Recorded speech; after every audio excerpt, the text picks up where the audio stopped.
Siva Nama Tiruchitrambalam.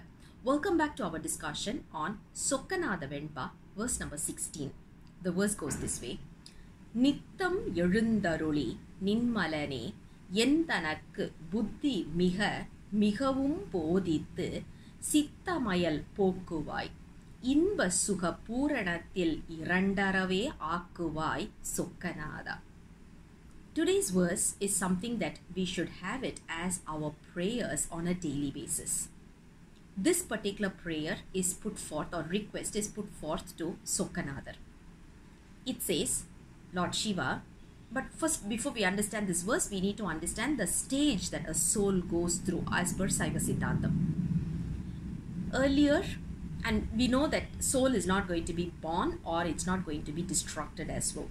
Similar to God, the concept of soul, the concept of entanglement is permanent. So no one creates the soul, no one destroys the soul as well. But what happened to the soul before we take this body? That is what they call it as we are in a state of darkness.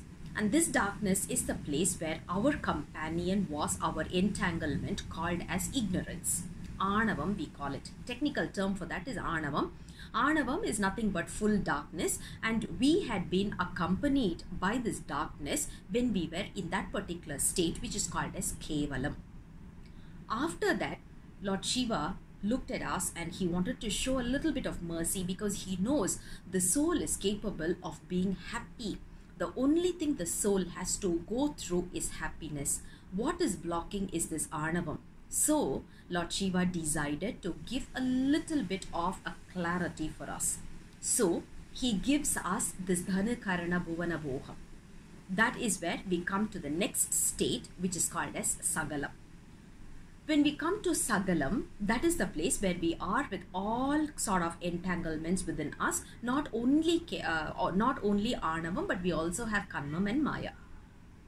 Now what happens is we started immersing ourselves in the pleasure that we are getting out of this Dhanu Karana Bhuvana Boham. As we said earlier itself, Dhanu means body, Karanam means our sense organs, Bhuvanam is the planet or the world that we are living in, and Bhogam is the pleasure.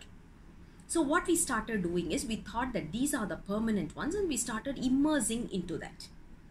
After a lot of suffering, we come to know that this is not the real happiness, but there is something beyond that. That is where we will get into a little bit of a confused state. Once we get into this confused state, it's easy for Lord Shiva to give us a little bit more clarity. That is where he will send his Arul, grace on us, to give us a lot more clarity about the real happiness. Once we start reading Siddhantam, once we start reading or reciting Tirumurai and all these, that is where we start to realize what is real happiness, and we start to long for that, and we start choosing the path towards this permanent happiness. With this concept, let's look at the verse again.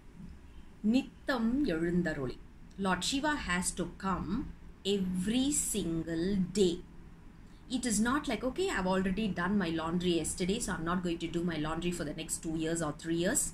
We can't do that. Yesterday we did our laundry. Today also we have to do our laundry. Tomorrow also we'll have to do our laundry. Yesterday we took bath. Today also we are going to take bath. Tomorrow also we will be taking bath. Why? Because we need to clean ourselves.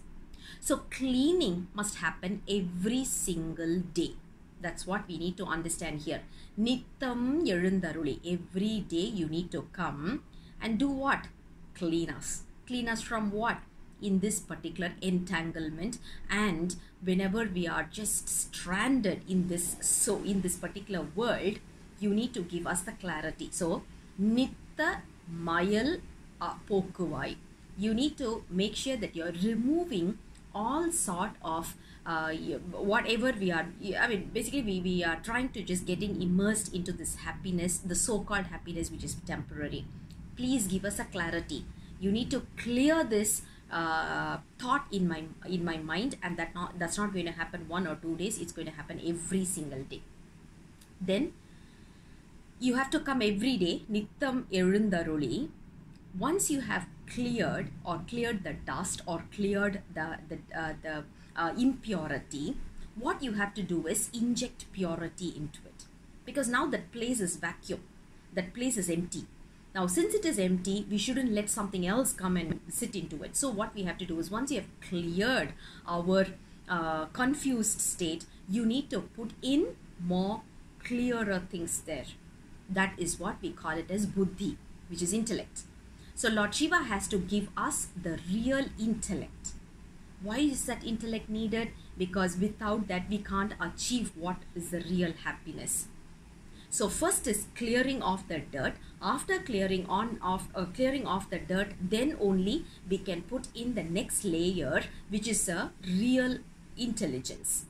After that, this intelligence will guide us in the path of spirituality, so that we can be in a state called as permanent happiness, and that too in an Advaitam state where we are not even able to realize that the happiness is different and I'm different. So we get entangled with the real happiness, which is Lord Shiva's lotus feet, and we want to be there permanently. That is what verse number 16 is all about. So how we have to read this verse is, Nitham Ezhuntharuli Sittamayal Pokuvai, Nitham Ezhuntharuli Buddhi Miga Miga Bodhithu, Nitham Ezhuntharuli Inba Sukha Puranathil Irandarave Akuvai Sokkanatha. So this is a prayer that we should all be having keeping in front of Lord Shiva on a daily basis, to give us the clarity so that we can elevate our soul to the next state. I'll come back again with the next verse very soon. Until then, Sivaya Nama Tiruchitrambalam.